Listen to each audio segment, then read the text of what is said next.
नमस्कार मित्रों। अभी देश में कोरोना की आफत तो थी ही, इसी बीच अम्फान भी आ गया। अम्फान की स्थिति यह है कि इसने उड़ीसा और पश्चिम बंगाल में व्यापक रूप से तबाही मचा दी है। एक अनुमान के मुताबिक करीब 1 लाख करोड़ रुपए की संपत्ति का नुकसान केवल पश्चिम बंगाल में हुआ है और राज्य की मुख्यमंत्री कह रही हैं कि यह हमारे लिए कोरोना से कहीं बहुत बड़ी मुसीबत है। अगर आप लोगों ने कभी इस तरह के तूफान के दुष्प्रभावों को देखा होगा, जैसा कि मैंने देखा है, 2011 के आसपास मैं साउथ इंडिया गया था। वहाँ पे कन्याकुमारी में एक मरे हुए व्हेल की हड्डियाँ रखी हुई हैं वहाँ के म्यूजियम में। देख कर लगता है कि क्या है ये, क्या चीज़ है। तो वहाँ पर लिखा हुआ है कि ये तूफान में मछली मर गई थी जिसकी अस्थियाँ रखी हुई हैं। उसी तरह से रामेश्वरम एक छोटा सा इलाका है जहाँ पे आपके पूर्व राष्ट्रपति APJ अब्दुल कलाम पैदा हुए थे। वह इलाका पूरी तरह टूरिज्म पर निर्भर है और धार्मिक लोग जाते हैं जो शैव होते हैं, शिव भक्त होते हैं। माना जाता है वहीं से भगवान श्री राम ने श्रीलंका पर चढ़ाई की थी और शिव जी की पूजा की थी। वो पूरी तरह से तबाह हो गया था।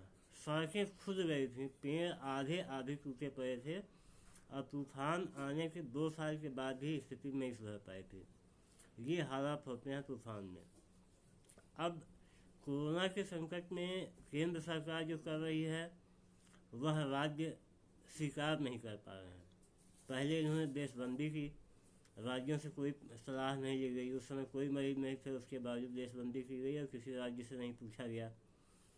उसके बाद राज्यों ने मांग की कि हमको राजस्व दीजिए। उसकी वजह यह है मित्रों कि राज्यों का राजस्व इस समय केंद्र पर निर्भर हो गया है। जो भी GST लगता है केंद्र सरकार राज्य सरकार में बंटवारा होता है और वो केंद्र के हाथों में होता है। केवल शराब और पेट्रोल 2 चीज़ें ऐसी बची हुई हैं जिसमें राज्य को राजस्व मिलता है, और बंदी की वजह से शराब और पेट्रोल दोनों पर राजस्व खत्म हो गया। राज्यों के पास इतना पैसा नहीं है कि वो अपने जिलों में क्वारंटीन सेंटर या जो नंगे भूखे पैदल टहल रहे हैं उनका इंतजाम कर सके। उनके पास बिल्कुल पैसे नहीं हैं, सूख गए हैं उनके खजाने। उन्होंने इस बीच मांग की कि हमको GDP का, जो राज्य का सकल घरेलू उत्पाद होता है, उसका 5% उधारी लेने का अधिकार दिया जाए। तो अभी तक ये जो नियम है, वित्तीय नियम है, उसके मुताबिक केवल 3% उधारी ली जा सकती है।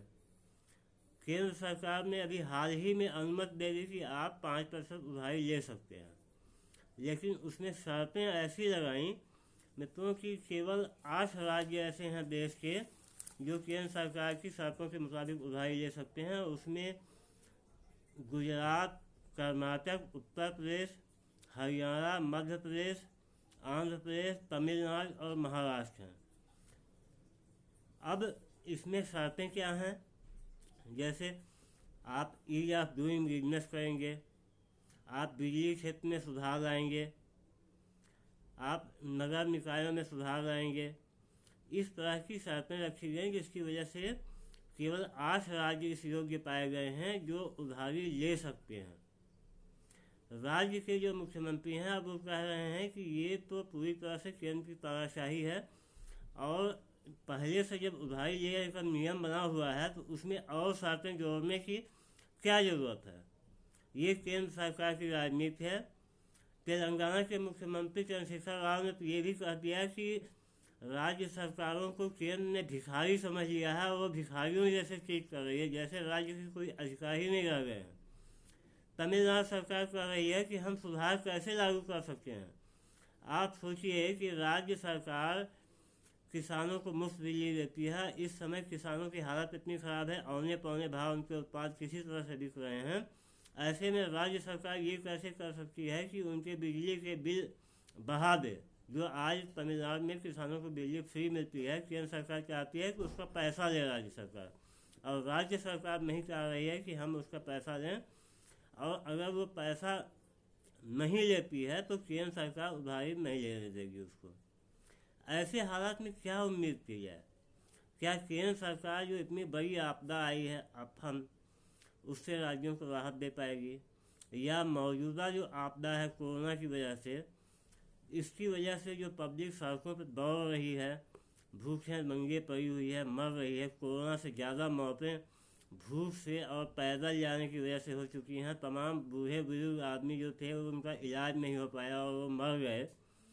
ऐसी स्थिति में क्या उम्मीद की जाए कि कोरोना फैल जाएगा तो सरकार क्या करेगी। इस बीच केंद्र सरकार ने कहा है कि सोमवार से वो हवाई यातायात सेवा चलाने जा रही है। मित्रों, आप लोगों के पास पैसे हों तो हवाई जहाज़ पकड़िए और जहाँ सेफ महसूस करते हो वहाँ चले जाइए। मजदूरों को जो हाल है उस पर छोड़ दीजिए। सरकार यही चाह रही है, उस पर चर्चा करने का कोई मतलब नहीं है। सरकार की इच्छा यही है कि जैसे चल रहा है वैसे चलने दो और